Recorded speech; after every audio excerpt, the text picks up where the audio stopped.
Good morning or good afternoon. It's a joy to be with you, fellow residents of Green Hills, any staff, any visitors that could be joining us. I'm Charles Knicker, a longtime resident here, and what we'd like to do, as this song or title indicates, we're going to be dealing with the book of Psalms from the Hebrew Scriptures. And if possible, if your interest is there, we can do a whole series of these meditations. The idea is really to look at what is the message of the writer or writers, and how do they want it to be performed in the temple? Is it for a personal devotion? You should know by way of background that I am a retired now, ordained minister in the United Church of Christ. I also served as a professor of education here at Iowa State, was then a seminary professor and president. And I established a journal, an ecumenical journal. So I've worked with people from a number of traditions, and I respect them, and I want to be sensitive to different traditions, because many traditions use in their worship, in personal devotions, the book of Psalms. I want to say this further.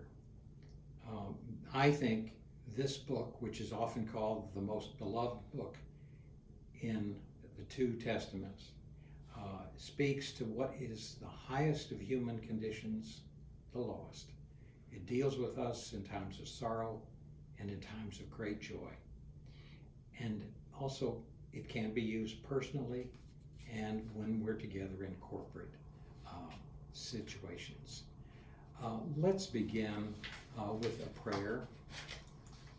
It was written by Walter Brueggemann, one of the leading Hebrew Scriptures scholars in the country, and it relates to music or singing in general. So I'll say it, but if you want to follow along. Dear God, we are people who must sing you for the sake of our very lives. You are a God who must be sung by us for the sake of your majesty and honor. And so we thank you for lyrics that push us beyond our reasons, for melodies that break open the cadences that locate us beyond our home, beyond all of our safe places, for tones and tunes that open our lives beyond our control and our futures beyond despair. We thank you for the long parade of mothers and fathers who have sung you deep and true. We thank you for the good company of artists, poets, musicians, cantors, and instruments that sing for us and with us toward you. We are witnesses to your mercy and splendor. We will not keep silent. Amen. Well, this is now a little time, and I hope it's enjoyable. I have learned a lot over my lifetime about some surprising things with the Psalms. So even that word, Psalms, well, originally in the Hebrew is Tehillim, which means praises. And when it was time in history when the Greeks wanted a translation of the Hebrew Scriptures, they used that word that you see on the screen, psalmoi, which means songs of praise. And another Hebrew word we use frequently in that book and elsewhere is hallelujah, and that really means praise the Lord. Now, you might ask, all right, did you realize that this book, by the way, we call it a book, as we do, it has 150 different psalms. It wasn't all written in a narrow space of time. I've been told that it took about 500 to 600 years to write these 150 psalms, probably around 1,000 to 400 or so before the Christian era, or what we now call BCE. or before the Common Era. So I think it's amazing that we have such a large collection here. And let's break that down for a moment. Again, from different scholars, who have studied this, of course. Some are what are called liturgical, meaning they were for use in the temple in Jerusalem and around for religious holidays, and certainly some of them were written probably for the coronations of the various kings. Another category is called laments. That's a nice way for saying complaints when we're unhappy. And it's amazing how vocal people can be. And these are individuals. Sometimes the Psalms represent groups or maybe a nation. And they focus again on suffering or denial of God's involvement. In fact, some of them say, God, have you fallen asleep? Are you paying attention to other things? We need your attention now. And of course, when the nation is under attack. But then there are also psalms of thanksgiving, some for personal benefits that have been received, some for the success of the country. And yes, then there's another category. Those that pretty blatantly call on God to curse at a minimum or to destroy the enemies of the writer or of the nation. And one could say there are many more categories in this by different people.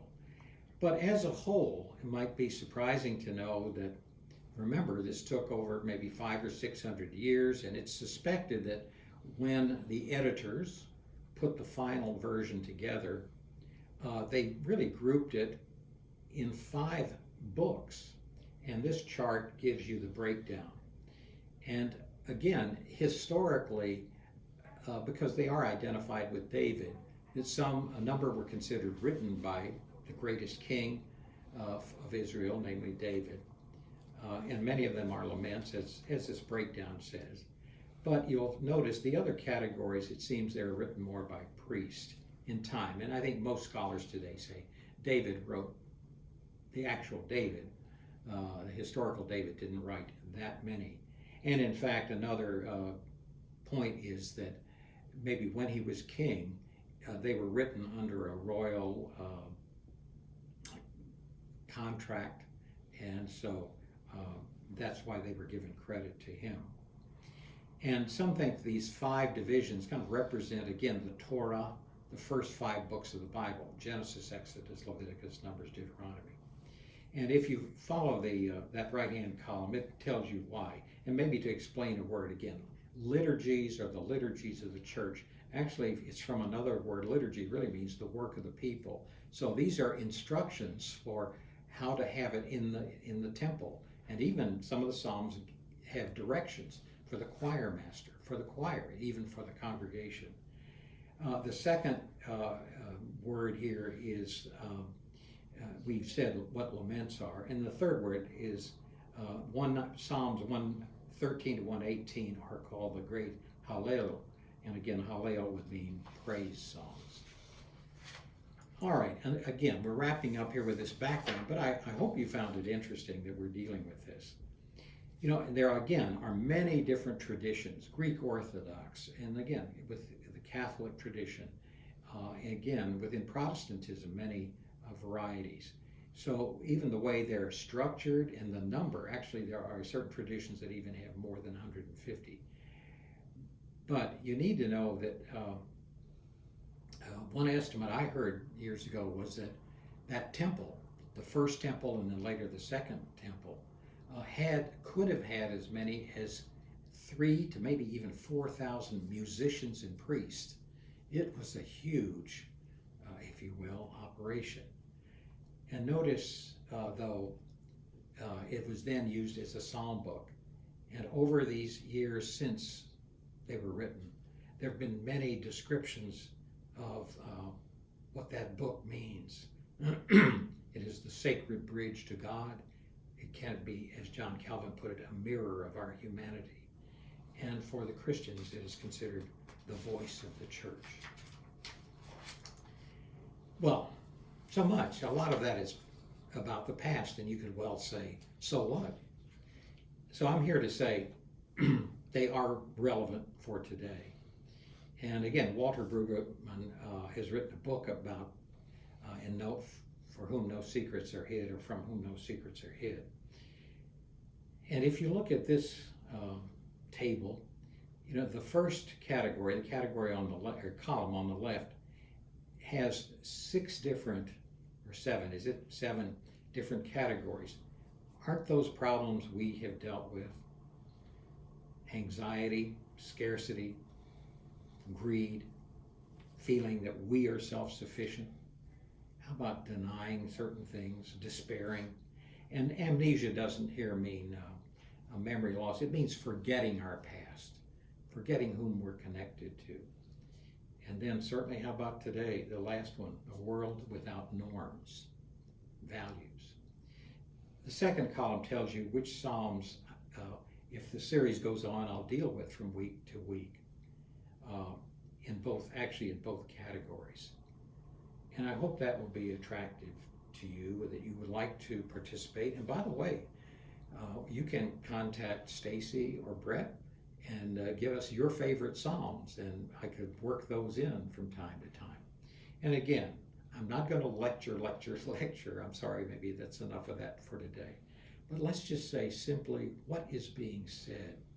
Who was maybe writing this, and what was the situation? What was that context? What problem was being addressed? And I think that could be hopefully a meaning to you. And now there's a bonus. Namely, I've identified, at least from the Christian tradition, but maybe others, and I'm certainly open again to your suggestions. Here are, again, you can see how it's still, the pattern is there, the Psalms that we'll deal with. And then the right column, I think you'll recognize some of the very famous hymns. Well, let's move on to 2 Psalms for today. And since Psalm 1 starts this, let's learn about it. And someone I know, Clint McCann, has written a book called The Greatest Psalms. And of course, guess what? He begins with the first Psalm. And it's there. And I'd like to read it again, and maybe read it with me or think about these words. Happy are those who do not follow the advice of the wicked, or take the path that sinners tread, or sit in the seat of scoffers. But their delight is in the law of the Lord, and on that law they meditate day and night. They are like trees planted by streams of water, which yield their fruit in its season, and their leaves do not wither. In all that they do, they prosper. The wicked are not so, but are like chaff that the wind drives away. Therefore the wicked will not stand in the judgment, nor sinners in the congregations of the righteous. For the Lord watches over the way of the righteous, but the way of the wicked will perish. This psalm is extremely important for several reasons. Notice that it starts with the word happy. That word is also repeated in Psalm 2, and then that word happy comes up in, I think it's 23, 24 other Psalms. Happy. Now think about that, happiness. What kind of happiness do you think the writer or writers had in mind? I will tell you, I think it's not like happy in our consumer-driven culture, in our press to get material goods or power. That's not what makes people happy. And that's probably linked here to that other word that comes up, law. Verse 2, their delight is in the law of the Lord, and on that law they meditate day and night. I'll bet most of us, including myself, think of that as legislation or the law that lawyers deal with. No, Clint McCann says that's much more like our word instruction or teaching. And think about that image for a bit. Somebody who is so entranced with the law that they're reading it night and day. What's your image, frankly, of somebody who would sit there night and day and keep reading this? We might, in fact, say that's somebody of a nerd, somebody who's not quite with it. Now, I realize lawyers have to do that from time to time, stay up all night. But here's the point. It really is about, when you think of maybe a book you've read, have you ever made that, it said to somebody else, I just read a book I couldn't put down? You get so into it. You're so informed by it. And I think what the writers are saying here throughout these 150 psalms or songs is that, hey, we are really getting insights. We are getting aha moments to say, this is what God wants us humans to live like, what he wants us to do. All right. I hope that helps make sense so far. But now, let's wrap this one up on Psalm 1. It's really, by being this introduction, it is offering neither praise, nor does it mention prayer in particular. And let's make another comment, observation. Notice the last part of the psalm deals with the wicked. And of course, it had mentioned scoffers. Well, who does that mean? I think it means those people who really don't want to pay any attention to things like this, to this kind of source of literature, if you will, or instruction or teaching. They think they can do it on their own. They know how to make decisions. They don't want to be bothered. And as the Psalms will say, there are consequences for that.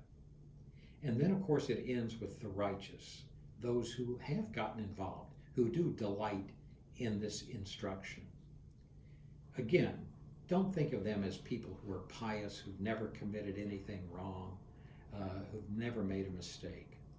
No, I think, again, the intent of that, if you're a righteous person, that means you're trying to live a right kind of life. And then finally, here's a bit of trivia to end it.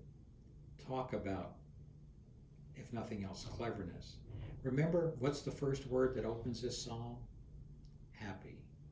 Well, in the Hebrew language, the word for happy begins with the first letter of this word happy in Hebrew is the first word in the Hebrew alphabet. And guess what? That last word, perish, what does that start with? The last letter of the Hebrew alphabet. It's not going to get you any more, but I thought it's pretty interesting. Okay, let's look at our second psalm, 118, and not all verses. Let me mention before I read it, share it with you. Churches, a number of different faith traditions have what is now called a lectionary, which means a series of planned lessons. Often it's in a 3-year cycle.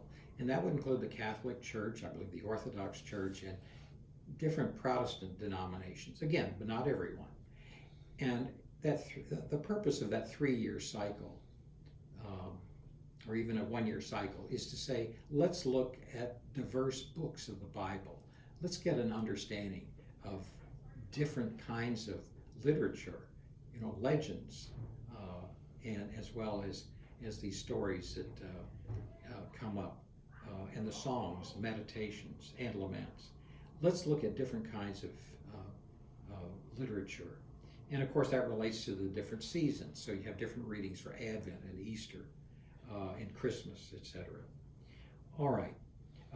And by the way, so in some traditions, again, not all of them, a psalm is expected to be read every Sunday. And again, thank goodness it's not all verses in a psalm. One of the psalms, of course, we're not going to study it, has 176 verses. I don't think we want to go through all of that. All right.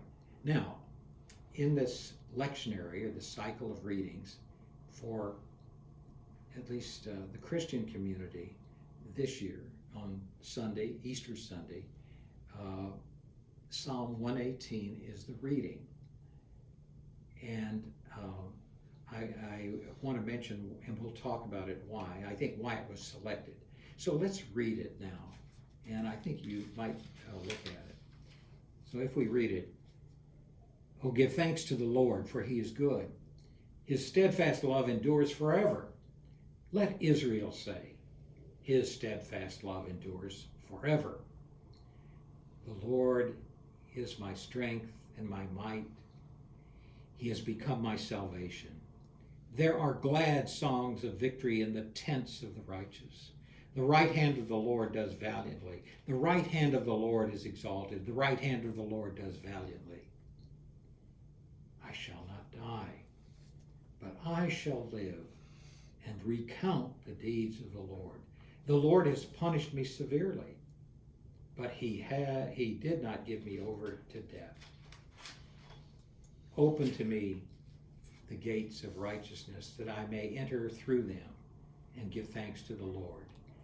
This is the gate of the Lord. The righteous shall enter through it. I thank you that you have answered me and become my salvation. The stone that the builders rejected has become the chief cornerstone. This is the Lord's doing. It is marvelous in our eyes. This is the day that the Lord has made. Let us rejoice and be glad in it." Well, let's unpack this one now.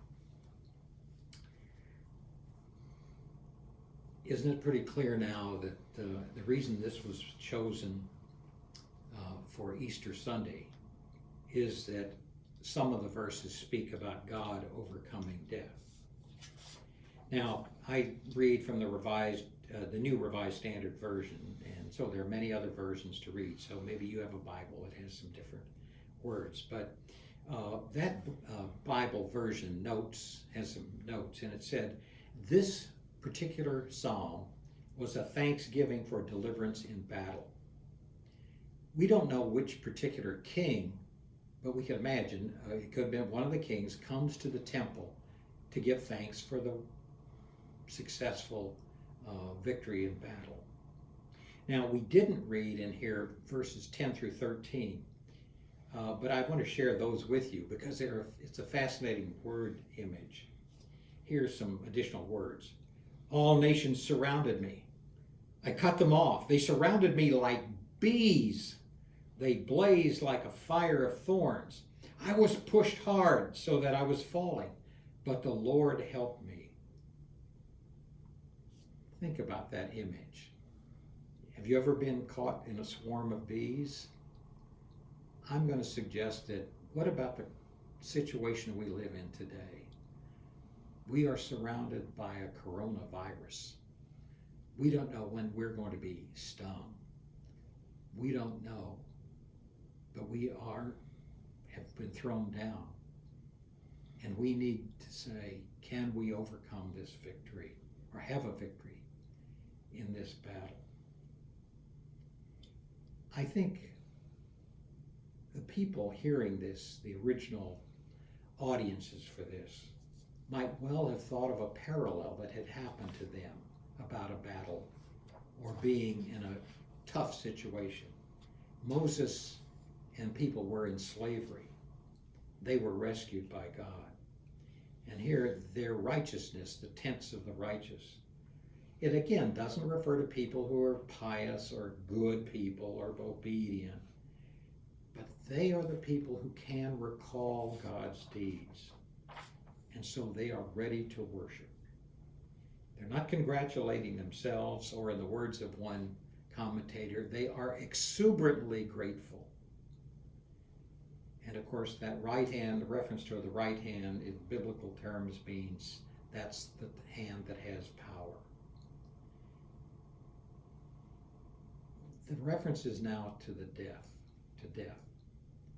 That culture that wrote this book, death is in their DNA.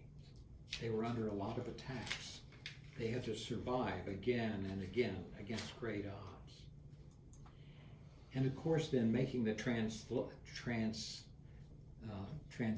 to the Christian faith, these are triumphant words, songs, and these psalms about a death that was overcome after Jesus died on the cross. These last 4 verses, 21 through 24, again, are that boundless gratitude. God has changed death to life. We have been rescued from death. And so this hymn, and we are going to listen to 2 now that relate to this. And the one which is very familiar, used as probably the most popular one at Easter time, Christ the Lord is risen today. And we have the words here, and we will have listen to this organ rendition of it.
Actually, in the version that you just heard, that was verse 3. But you'll notice from looking at the screen that, again, the references to death and overcoming death. Going back to Psalm, this is Psalm 118. There's another tune, and this one is this is not the one you're going to hear now, and I really hate to risk singing here for you. But there's another song, if you remember from Psalm 118, that last verse about this is the day the Lord has made. I'm going to try to maybe hum it or sing it. But this is a much more recent tune, and it goes something like this. This is the day that the Lord has made. We will rejoice and be glad in it, This is the day that the Lord has made. We will rejoice and be glad in it. This is the day This is the day that the Lord has made. All right, and then for the final one, it's called Happy is the One, and you can see by the message on the screen that it repeats verse 2 of Psalm 1, the person taking delight in the law of the Lord. It was created by John Bell, who's pictured on this video. He is from the Iona community in Europe. I've been to workshops with him. We do have a recording of this, so let's hear that now.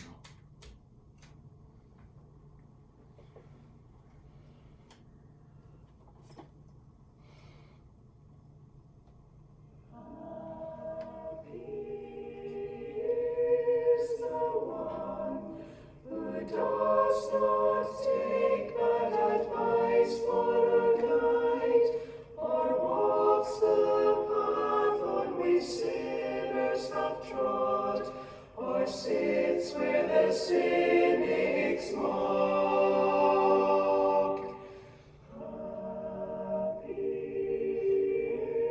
is the one who takes delight in the law of the Lord and meditates on it both day and night and prospers in every way.